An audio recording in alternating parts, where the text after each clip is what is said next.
Well, I've been a journalist for about 25 years, and I was educated to lie, to betray, and not to tell the truth to the public. But seeing right now, within the last months, how far how the German and American media tries to bring war to the people in Europe, to bring war to Russia.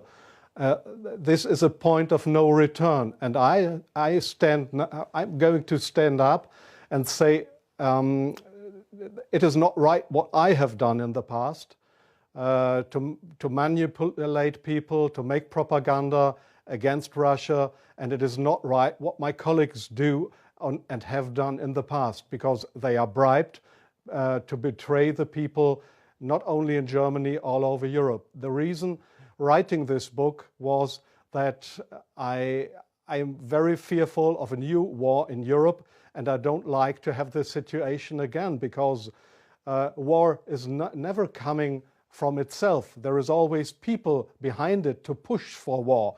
And this is not only politicians, this is journalists too. And I just have written in the book how we have betrayed in the past our readers just to push for war, and because I don't want this anymore. I'm fed up with this propaganda. We live in a banana republic and not in a democratic country where we have press freedom, where we have human rights. If you see the German media, especially my colleagues who day by day write against the Russians, who are in transatlantic organizations and who are supported by the United States to do so, well, people like me, I became an honorary citizen of the state of Oklahoma in the United States. Just why? Just because I write pro-American. I wrote pro-American.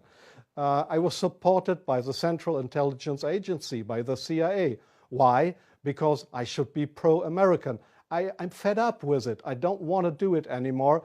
And so I've just written a book not to earn money. No, it will cause a lot of trouble for me, just to give the people in this country, in Germany, in Europe, and all over the world, just to give them a glimpse of a view what goes up behind the closed doors. Now, you ask, what have I done for intelligence agencies? So please see, most of the journalists you see in foreign countries, they claim to be journalists, and they might be journalists, European or American journalists, but many of them, like me in the past, are so-called non-official cover. That's what the Americans call that. I have been a non-official cover. Non-official cover means what? It means you too work for an intelligence agency. You help them if they want you to help them, but they will never, or when they find out that you are not only a journalist but a spy too,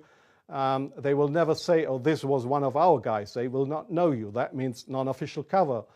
So I have helped them in several situations, and I feel ashamed for that too now. Like I feel ashamed that I have worked for a very recommended newspaper like the Frankfurter Allgemeine, because I was bribed by billionaires, I was bribed by the Americans not to report exactly the truth, but I just imagined in my car while I was driving to this interview, I just tried to work out in my brain what would have happened if I would have written a pro-Russian article in the Frankfurter Allgemeine. Well, I don't know what would have happened, but we were all educated to write pro-European, pro-American, but please, not pro-Russian.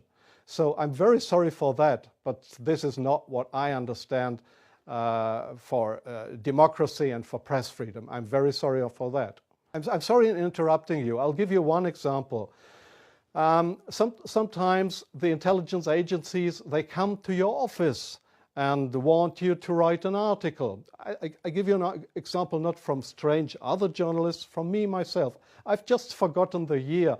I just remember that the German Foreign Intelligence, Bundesnachrichtendienst, it is just a sister organization of the Central Intelligence Agency. It was founded by the American Intelligence Agency. So one day the BND, this German Foreign Intelligence Agency, came to my office at the Frankfurter Allgemeine in Frankfurt. And they wanted me to write an article about Libya and about Colonel Muammar Gaddafi. I had absolutely no secret informations regarding Colonel Muammar Gaddafi and Libya. But they gave me all these secret informations, and they just wanted me to write, to sign the article with my name.